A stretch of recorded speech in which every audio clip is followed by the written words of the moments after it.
Flamingo Road is a major thoroughfare in Las Vegas, Nevada. It's a well-known street with a rich history, being close to a different intersection in which the infamous rapper Tupac was murdered back in 1996, whilst he sat at a red light. The topic of this video is eerily similar and devastating for all those involved. Running from east to west across the city, with numerous intersections scattered throughout, the road crosses the famous Las Vegas Strip, and is named after the Flamingo Hotel and Casino, one of the oldest and most iconic hotels on the Strip. Since the Las Vegas Strip is a tourist hotspot, law enforcement attempts to keep a lid on crime and disorder. However, this is still Las Vegas, a place which was built in an unforgiving environment. Casino skirmishes and disputes can erupt at any time, and you may accidentally bump into a rival from back home, someone who is intending on causing you harm.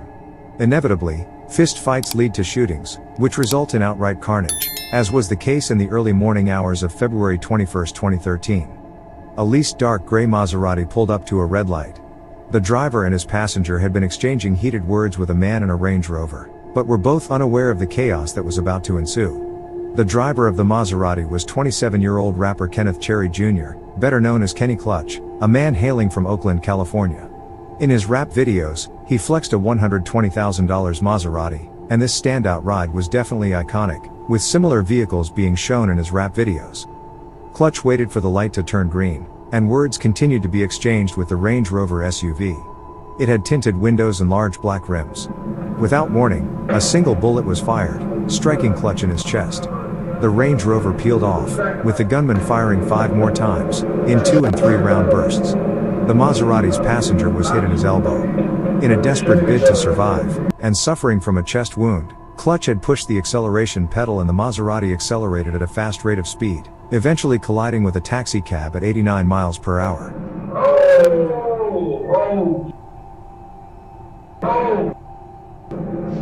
What the? I gotta be improvement. What the fuck?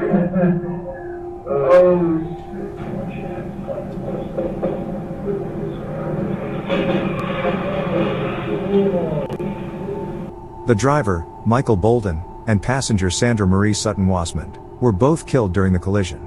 It should be noted that during the initial impact, the force of the Maserati caused an explosion, and everything manifested into what a witness later described as resembling a scene from the movie Die Hard. Undoubtedly, the crash set off a chain reaction, and as police descended on the crash scene, they came upon a 6-car collision, with obliterated vehicles strewn out across the intersection. Additionally, a fiery blaze had erupted at the crime scene, with the taxi cab tires having exploded, which led to numerous fires, and a dark cloud of smoke to rise above the chaotic crash. An investigation into what had occurred was launched, and everyone was curious as to what transpired, that resulted in such a catastrophic crime scene. It later emerged that 27-year-old Kenny Clutch had not been the intended target. Instead, the shooter had targeted someone named Philip Beasley, a man who had no connection to Clutch or his passenger. Both Clutch and Beasley had been at the Aria Resort and Casino, which is about a block south of the crime scene. Clutch had been attending a private party at Aria's own nightclub, known as Hayes, and popular rapper French Montana was performing. CCTV footage at the casino shows an argument spill out into the valet area. This seems to have been the main reason behind the shooting. A man named Philip Beasley got into a verbal altercation with a man named Ammar Harris. This argument soon involved multiple other people. Thankfully, it was broken up, but tension still remained when someone pulled a gun. Harris was seething with animosity and hatred because of the argument, and grabbed a hold of his own gun. He had approached Clutch's Maserati, but Clutch drove away. Now driving a Range Rover with 3 women alongside him, Harris wasn't in a calm mindset. Still heated from the argument, he was enraged when he noticed Clutch's Maserati, a vehicle which resembled Beasley's car.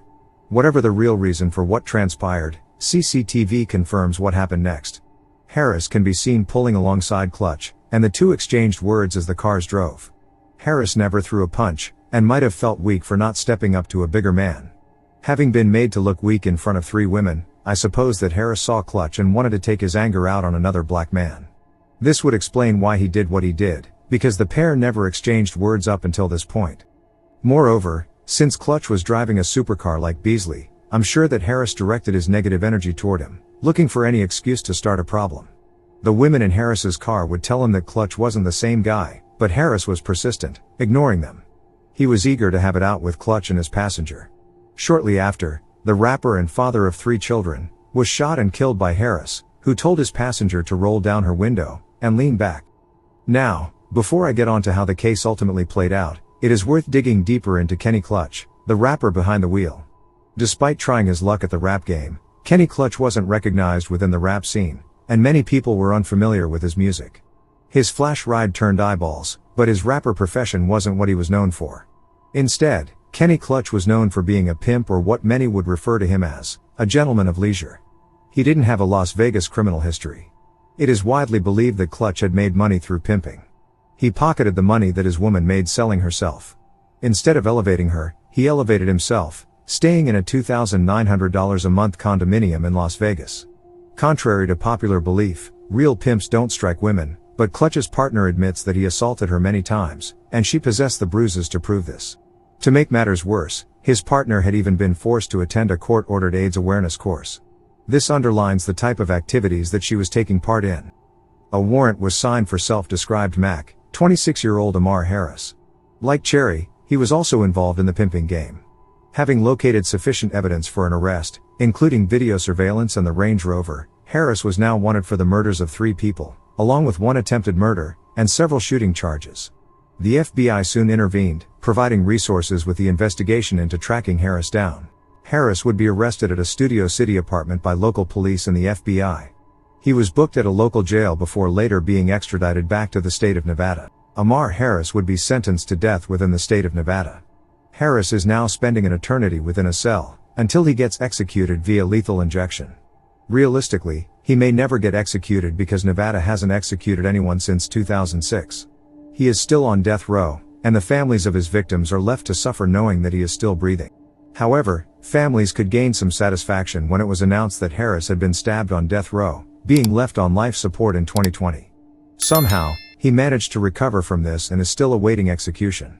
His life is now a far cry from what it was. One bad decision has cost him everything. He is no longer surrounded by beautiful women, rather a bunch of men. Rest in peace to all 3 victims.